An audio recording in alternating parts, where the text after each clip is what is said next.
Look, political persecution, is it a perception or it's a reality? Well, let me say good morning to in delivering on submitting on your matter, you must have it at the back of your mind that Abronya DC matter is clearly a case between the judge and Abronya DC. So, and would that be considered as a political persecution? Well, the MPP believes it's a case of political persecution. In fact, they believe the government is behind this. Well, thank you for the opportunity, Muru. I will start from an angle that is very interesting. Have you asked yourself why erring party members are hauled before their own disciplinary committee? It could be due to different. It could do several reasons. It could be some of these things. Yeah. That what you're doing, right, is anti-party. Okay. You are bringing the name of the party into disrepute. Why is it that if it is on the other side, it is persecution? So I ask myself, Moro, can you insult your father? I dare not. So why is it that in the name of politics, we throw away our value system? I am building a point. I want the Ghana police to understand that the kind of president that we have today, I'm not too sure he's interested in things of that nature. He has a legacy to build. That is what he has promised to this country. And that is what I believe is on the agenda for him. Now, if it is the fact that people are being hauled before the law court or being taken through some of these things, if it is a matter of fact that they are following the rule of law, I don't have a problem. But if it is a matter of, it is based on flimsy excuses, then it means you are abusing the human rights of the very citizens you are supposed to protect. Now, reasons have been averred. Somebody saying, what's it called, Doomsday is back and all those things. I'm not too sure the police has explained to us why somebody has been picked up. Okay. So, Doc, political persecution, is it perceived or real, as the MPP claims? Thank you very much. And before we went on break, we were playing a video of Honorable Alexander Afenyo-Markin, the minority leader in Parliament. Yes. I've said this and I'll say it again. Love him or loathe him, love him or hate him. But Afenyo-Markin will go into history as one of the most consequential minority leaders. He will also go in as one of the most effective and efficient minority leaders. I didn't know it because of Afenyo's efficiency, effectiveness. The MPP in Parliament would have been run over by the huge numbers of the NDC. He has managed to keep that small minority very relevant and very effective in the House. So, love him or hate him, he is proving his worth, he's proving his effectiveness and efficiency, and he's doing very well. And I think his party and Ghana's democracy itself owe him some amount of gratitude for the good work he's doing. Before I come to this, one of the most visible media practitioners in this country is a gentleman by the name Mr. Samson Ladi Ayenene. He's also a lawyer. I want to come with a direct quote from Samson Ladi so we can contextualize this. He says, and I quote, "In less than 2 years, these repressive laws have been used more than the entirety of the Akufo-Addo regime by the current government." In fact, he actually went on to say that it's about 2/3. That if you take the 13 or 14 months of the NDC regime, they have used, abused, and misused these repressive laws against innocent Ghanaians more than the whole 8 years of the Nana Akufo-Addo administration. That is a fact and research quoted by Samson Ladi Ayenene. I am saying this because I want to put us in context. That administration, the Akufo-Addo administration was told to be intolerant. The Akufo-Addo administration were told was bringing a culture of silence. That is why important personalities like Mr. Sam Jonah had to go on it to say that the culture of silence is creeping into this country. And we were told that journalists like Manasseh and others were persecuted under that administration. So you will then think that when under this reset, this thing will be different. But we have been told, and this is to say that if that administration was considered repressive, considering what is happening now, how early it is happening, then we are in for some serious trouble. We are in for a more regressive and an oppressive regime. And that is what the research is saying.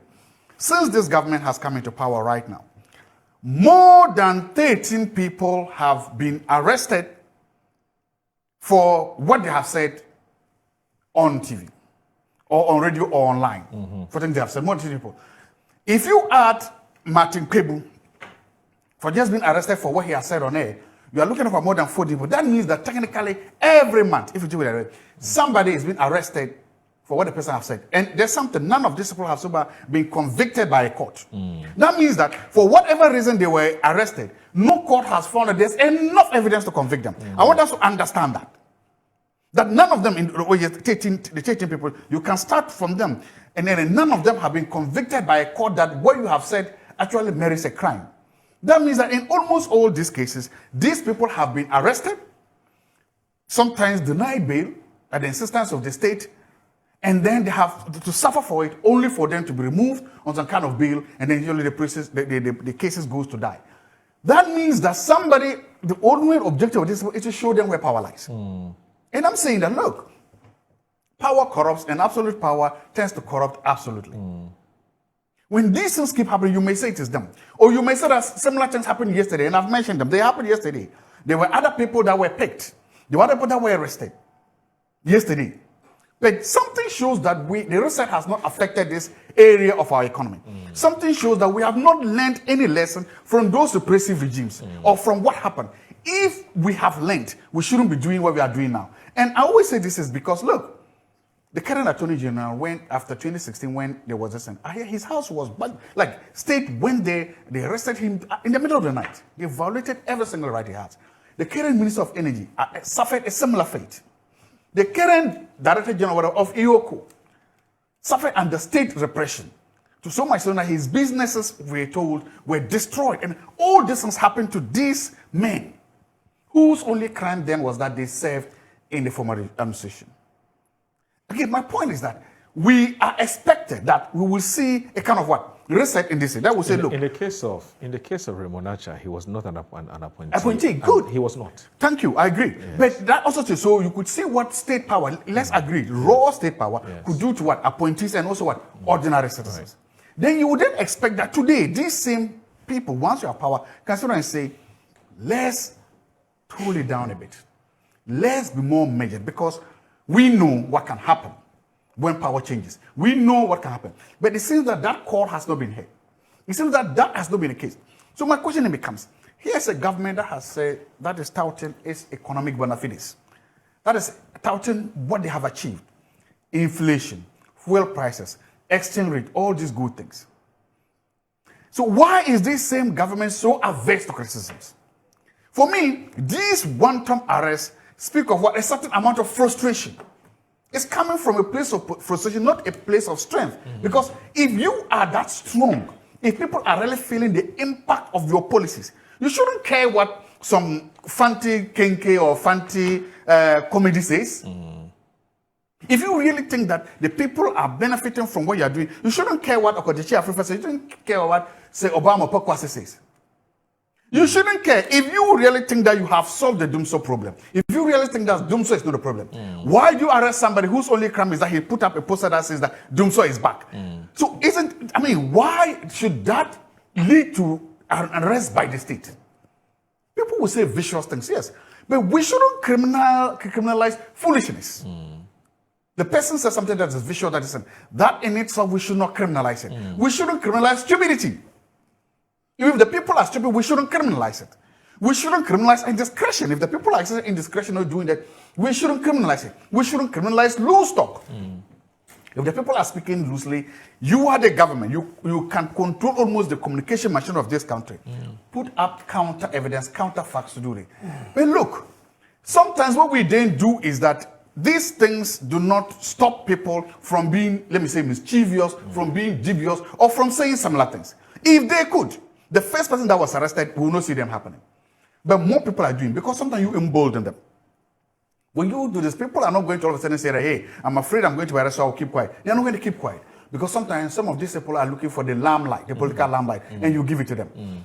My point is that the frustrations of the people, of the masses, should not be visited on people who have. I heard somebody say, because of cheap data and cheap China phones, people don't have that. Yes, if somebody is bored and sit down and thinks that he's going to criticize government, don't give him the limelight. Right. Don't threaten media freedom. Don't threaten the freedom of individuals because people are going to talk, people are going to communicate. If your performance is that stellar, let it speak for itself. Right. And look, there's a popular apartheid, not apartheid, genocide poem that is going on. So I like to quote it. It's the first they came. First they came for the workers, I said I wasn't one of them. They came for the unionists, I said I wasn't a union. They came for all the other people, I said I wasn't one of them. I can go through the list. By the time they come for you, there's nobody to fight for you. First, they're coming for, let me say, NPP members. Then you say, oh, it's justified. And what is worrying is that people in defense of this make a false equivalence. It happened yesterday, it's happening again. I say, yes. But the fact that it happened yesterday and you are making it happen now only festered the fact that it happened tomorrow. The thing is that yesterday you were the receiving end. Today you are the giving end. Has it bothered on you that tomorrow you might also be on the receiving end? Right. So for me, that lesson should be, now they are coming after political opponents.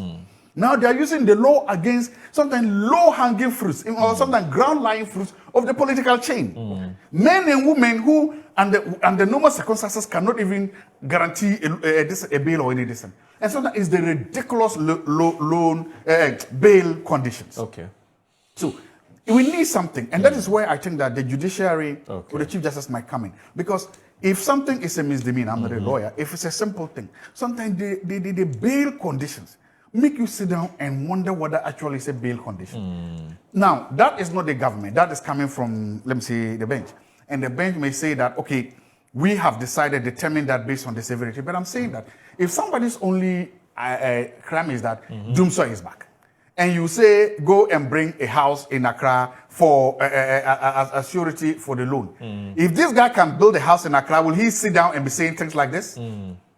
If this guy has that amount of money, will he sit down and be making such statements? Okay. So my point is that I don't know how we can talk about it, but maybe they might have to say, look, for this misdemeanor and these other things, as for the arrest, the state would arrest. The state will do this, and the state will come and say, we don't want to have any, how do you call that thing, bail. But to the judiciary also then sit down and say, look, these people, and also make sure that their bail conditions casually match. Somebody comes and you see the person, he's hungry. We've seen the guy, there's nothing to show that guy, and then you are giving him a loan. That means that you just want to keep him there. My point is, we should be able to have somebody there that says, look, for these issues, they will happen. You cannot have a democracy without, let me say, loose talk. You cannot have a democracy without temporary speech. You cannot have a democracy without, let me say, trouble rousers or trouble rousers. You will have them. They are fruits of the system. The only place you don't have them is in a repressive regime. North Korea, China, other places where you cannot breathe. But once you are a place of this thing. And finally, I want to end on this. It was the NDC and the PNDC and the PNDC that brought us the criminal libel laws. Right. It was the NPP and the Nana Akufo-Addo that repealed the criminal libel law. The criminal libel laws came with a culture of silence, and everybody said it was bad. It was the NPP that repealed the criminal libel laws. And I'm saying that today, it's like the NPP is the one suffering from the repeal of those criminal libel laws. We shouldn't go back to criminalize free speech. We should factor into our system that loose speech, maybe some inaccurate speech or something. People have said this. The culture of silence is bad. But somebody said that we should add any day, any night, to tolerate the culture of the noise. Culture of even loose noise. Any day, any time over the culture of silence, because our democracy thrives when people are allowed to speak and speak freely. Probably when they go to court, then the charges are leveled. That is when you will know.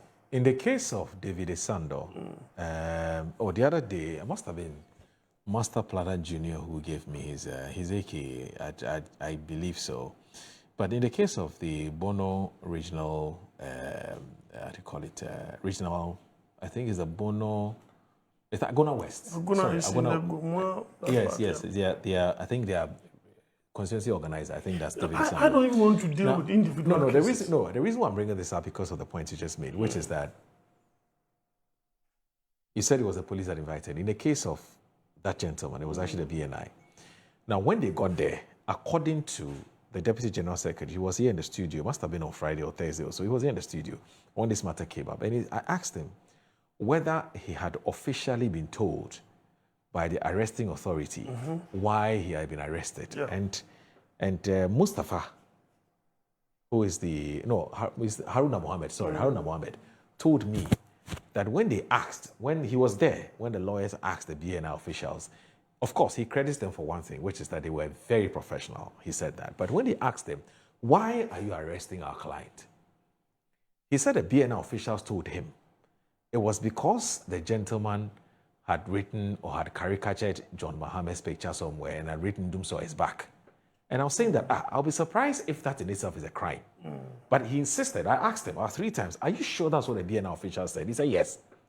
But you see, unfortunately for us, and because of the kind of communication structure that we have with some of the security and intelligence agencies, if you don't have an insider person where you can phone the person and say, is this what you said? You know, the BNI doesn't talk. It's true. National security, they don't talk. You understand what I'm saying? So you are unable to either validate or invalidate the claim the person has made. And so then you have to go with, because he's a politician, you know, so then you have to go with what he said. So for now, what is in the public domain is that David Sando was invited by the BNI because he said that Dumso was back, and he had put Mohammed's picture. I don't know whether I was on Facebook or somewhere. It was so that's why he on bail? He's on bail. He's been granted bail. Yes, he's been granted bail. Yes. Well, we need to see whether he will be sent to court. Other than that, it will amount to reckless use of state power. Right. Now, following this, I want to narrow it down on Abronye. Okay. Not because the judge declined bail or something of that sort. And I'll start by saying that, and which I said, I think, Metro TV Saturday in the morning. In this country, the support base of the NDC and the MPP cannot win anybody an outright election in this country. Because even if you checked the list of registered members of the MPP, how many are they? Would they even be up to 2 million? They will not. And yet, when the voting is done, they will hit 5 million. When voting is done, NDC could hit 6 million and vice versa. Who are those people? Now, this is the advice I'm giving. Right. There are certain demographics that you have to attract in order to win the election in this country. And I don't think that whatever MPP is doing is just to remain in opposition. They want to win. So we are looking at the non-aligned, the neutrals, right? Yes. Floating voters. You do not attract any of these demographics if you rely on the pronouncement of Abronye. What worries me sometimes, and I want to grant Dr. Bawumia that opportunity. Well, as a leader, you may want to identify yourself with the people who are supporting you, right? Okay. And then you want to, be there for them, make one statement or the other. But if Dr. Bawumia identifies himself with Mr. Abronye, I pity him. Okay. I will pity him. There may be others. Have you seen Dr. Mahmoud Bawumia's statement on this matter? The press freedom thing. Yes. So I'm linking it to that. Okay. So if we are looking at the culture of silence is back, I think that is just an exaggeration. It cannot be. Because why are we here if there is culture of silence? Right. And is anybody harassing us with the state power? It's because we are responsible and we are behaving responsibly. If you look at Press Freedom Index from 2021 up to 2025, 2021, Ghana was ranked 30th. Then we deteriorated in 2022, 60th. 2024, then we at least improved 50th. 2023, another deterioration, 62nd. Right? And 2024, 50th. Okay. In 2025, in the period where we are claiming the culture of silence is back, we are ranked globally 39th out of 180 and 4th in Africa. Okay. So if maybe the opposition is crying wolf about press freedom and other things. I think that it is not supported by data. And Dr. Bawumia likes to, interrogate data. So probably if it is not a matter of political statement, he should, avert his mind to this. So I am of the view that in all of this, if any of these arrests is not following rule of law, I am for it. I'll condemn that. Because if today it is affecting someone, and you think that you do not support that person, that is it. Tomorrow it could affect you. And as he rightly pointed out, who is going to be there for you? I think that behind the scenes too, government or the leadership must equally be talking to the police. There is a thin line between demoralizing the police from doing their work and then aggravating the situation because of over-enthusiastic policemen who will want to please the powers that be, right? That they are doing things to favor them. I don't think that is the case. The president, the vice president means they don't need any of such, self-aggrandizing decisions taken by the police. That is if it is not following, due process. And so I think that it is early days yet. But anyway, please go ahead. Somebody to think that this particular government has degenerated into a culture of silence is not backed, by data. And you see, this 1961 section 2 of Mr. Afenyo-Markin, referred to 208. It is there. It is still in the books, though. This thing has been repealed. That 1-2 is still there, and they will quote, against you. Why is it that if you cannot insult your father, whether in private or in public, why must you, in the name of politics, insult, abuse, accuse, unproven things against other people, or in the name of politics? And if the parties will haul individuals who act in an anti-party manner before the disciplinary committees and could be sanctioned, in the same way, they should allow the rule of law to prevail. Okay. All right. I guess that we'll have to move on. We have 2 more topics to look at. I just wanted to add something small. Yes. You see, I generally agree with what Doc is saying about the need for us to, for want of a better word, be more decent in our political narrative. But you see, there's a background. I don't like doing it, but there's a gentleman called Kevin Taylor. Okay. You know him? Yes, I know. You know him? Yes. Yeah, I do. I also see excerpts of some of the things he says. No, you know him? I You see don't know him? him personally. No, I'm saying you've seen him. Yes. This man walked into this country chest out. Had the full protection of the state. When the James judiciary had made rulings against him, when no ordinary human being in Ghana should have gotten that amount of protection. Until finally he ended up in the court. And the court literally absolved him of all his sins. And then he's gone back and he's continued what he's doing. If you supported or provided shelter for Kevin Taylor and today you are condemning Abronye, that is witchcraft. If you thought that Kevin Taylor had the right to do whatever he's doing and still doing it, still insulting people, and then Abronye is the bad one, that is not only hypocrisy, it is the height of what? Witchcraft. And I'm saying this because that is what we are doing. That is the false equivalency we are giving people. That you think that once somebody's commentary supports me, that person should have some amount of what? Cover up. But once somebody's commentary doesn't. Mama said when we justify this and we provide political coverage, political support for these people, and that's why betrayals happen. Look, I've said it. If you are in a democracy, these things are baked into the cake. People will be responsible in the way they talk. People will be. When you keep weaponizing this thing and heightening it, it leads to something. And I'm saying that. Let's take the pedal off the car small. Let's sit down and build some tolerance for some of these small things. Not like, what is it? And then we begin to say that let's allow. Because, again and again, as I said, power corrupts, and absolute power will always corrupt. Absolutely.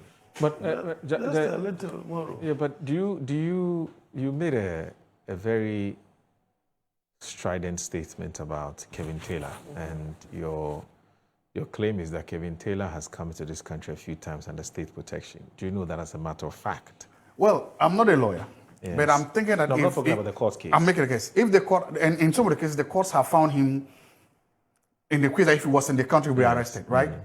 So let's say this. The court says that, Mr. Moro, you are here. Again, I'm talking like somebody who doesn't know the law.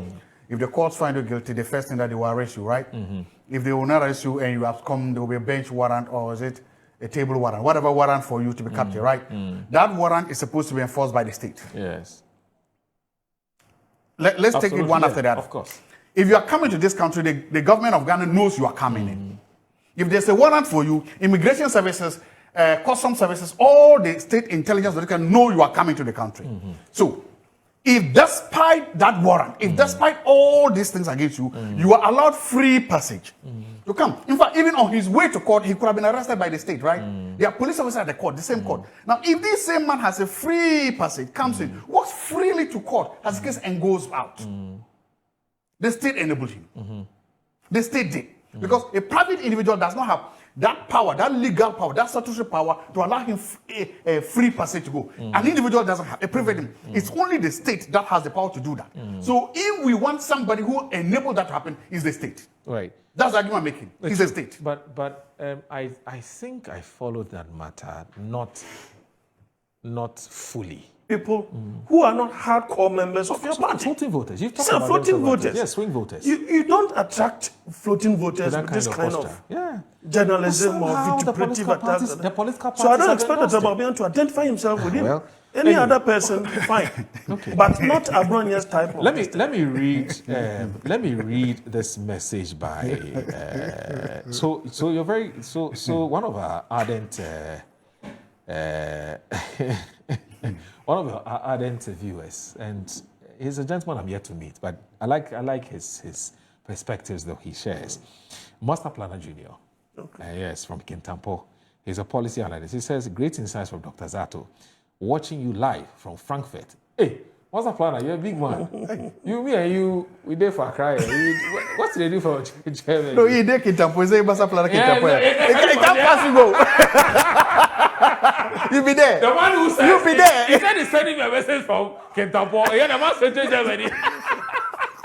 Be there. Anyway, so it says that it says the incoming MPP National Youth Organizer Commander, Chris Nana Lloyd and Commander Mandela. He says he's there with them in Germany with the two of them. Oh, wow. It's a special greetings to Sahine Afenyo-Markin, Afenyo-Markin, Honorable Anodon Prayer, Honorable Sabi Oku, a lawyer Henry Nana Boachi, and the lawyer Justin Frimpong Kodia, JFK. God bless them abundantly for the support. Master Planner Junior Policy Analyst from Kintampo.